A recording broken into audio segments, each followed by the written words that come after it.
Well, joining me live is the Shadow Treasurer, Ted O'Brien. Thanks so much for your time, Ted O'Brien. The Tasmanian election results, is it time to end the Hare Clark system down there, do you think? Well, I think we all know this was the election that people of Tasmania certainly didn't want. But full credit to Jeremy Rockcliffe and the team. They did really well. The Labor Party, of course, it was the opposite, the biggest swing against them in a very, very, very long time. So hopefully now they can just get on and get the job done. Should Dean Winter concede? Well, I would have thought that it's pretty obvious that the people have spoken.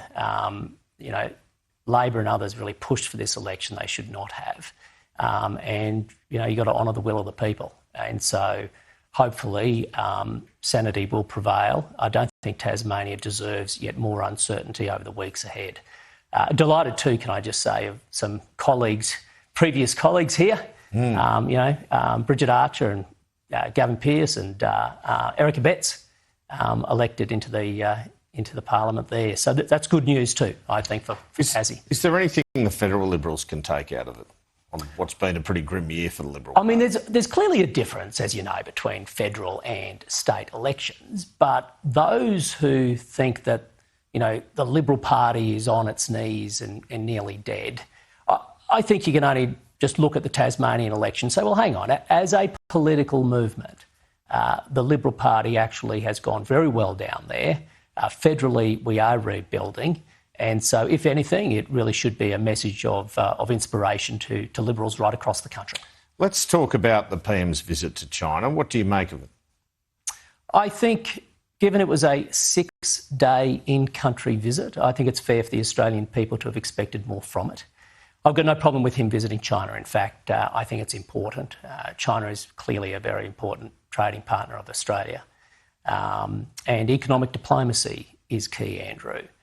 But when you have 6 days in country, I think it is fair for the Australian people to expect more from it. I think he was particularly weak on issues of security.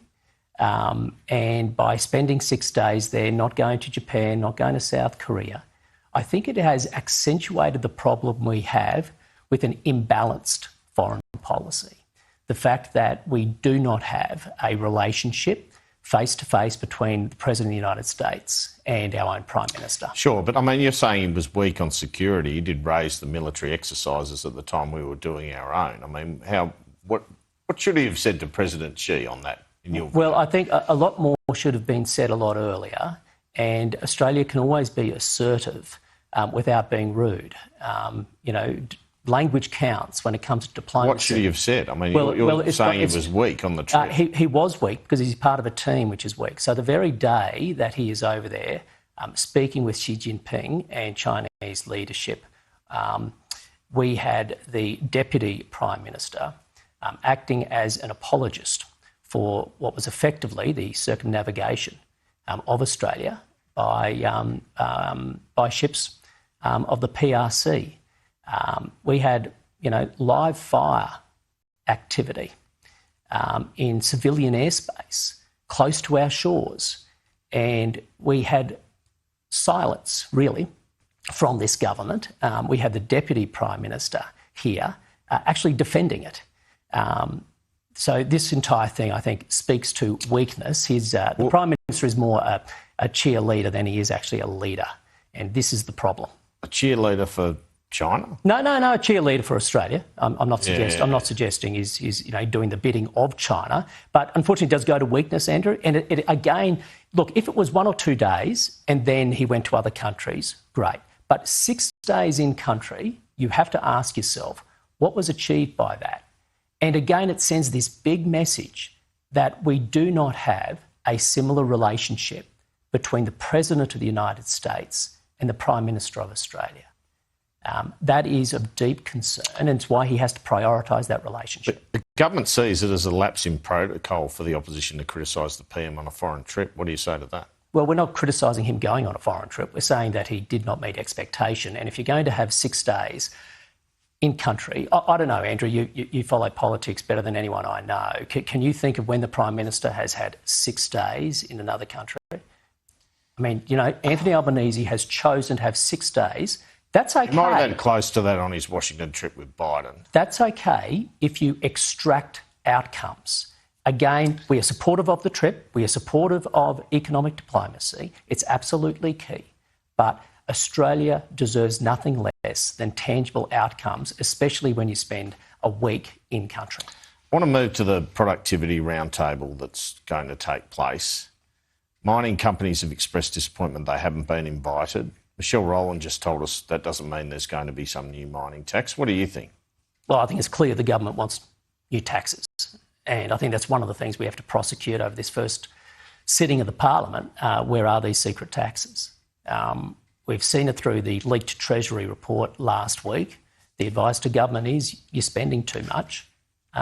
You need to rein in spending. What's your suspicion around that? What sort of areas do you think they're looking at? I think they're definitely going after taxing capital. They're going after taxing investment. They're going after taxing companies. They are doing, I believe they have an agenda to tax. There's just no doubt about that. James Patterson said a few weeks ago he would support some kind of bipartisan tax reform. Would you? If it's done holistically, if it's looking at more efficient taxation, if you're looking at fixing up what is currently a mess with Labor being overly reliant on income taxes, but you have to play both sides of the equation here. The side that Labor is not playing on is its spending spree. So sure. Number one, they have to stop the spending spree. That is the first task of this government. There is no fiscal responsibility. Then secondly, they have to look at greater economic growth. But we don't want to go after taxation for the sake of it. I mean, sure. We're the party that believes in lower and simpler, fairer taxation. What about this sort of broadening or raising the GST and lowering income tax? Well, they've almost ruled it out, but is that something you think should stay on the table and at least be examined? Well, if Labor's fair dinkum here, Andrew, they shouldn't be taking anything off the table, including that. What do you think? Well, we're up for a holistic discussion about taxation in this country. In fact, the Prime Minister and the Treasurer claim to be open-minded on everything. But since then, we find out, actually, we're open-minded, but we don't want to talk about industrial relations. We're open-minded on taxation, but we don't want to talk about the GST. And so my fear here is Labor might actually have an agenda already and that this is nothing but a talk fest. Now, let's hope that's not the case. But I suspect it is, because the only thing we know they like to do is tax. And that's the only proposal they're bringing to the Parliament with respect to taxation, by the way, which is their superannuation tax. Yes. The PM indicated during my interview with him at the Skies Economic Summit that on the NDIS he would be happy to reform it even more to cut down the cost. Would you be up for that conversation? Yes, we would. So do you think the eligibility should be changed in some instances? Well, let's see what the government brings forward. But it is absolutely key that they have to stop their spending spree. So if you think about this, including Andrew, on the NDIS. So if you think about this, Labor inherited a spending to GDP of around about 24%. Now it's 27%, right? So there is an enormous spending spree by this government. It has to rein it in, because every time they spend, they are putting debt on younger generations. And that is inequitable. Is it a sore point for you that pre-election the opposition said we needed to do more in terms of the US relationship and in terms of budget sustainability?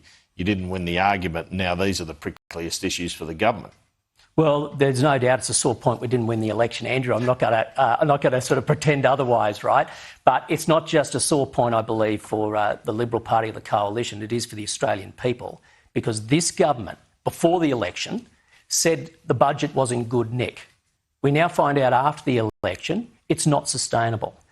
We were told before the election they were going to achieve 1.2 million additional homes built. We find out after the election that's not going to take place. We're told before the election unemployment's going to stay down. We find out after election unemployment's going up.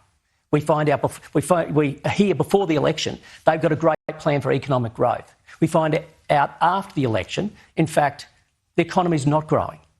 These are the real issues, and it is hurting households who are still in a recession, by the way.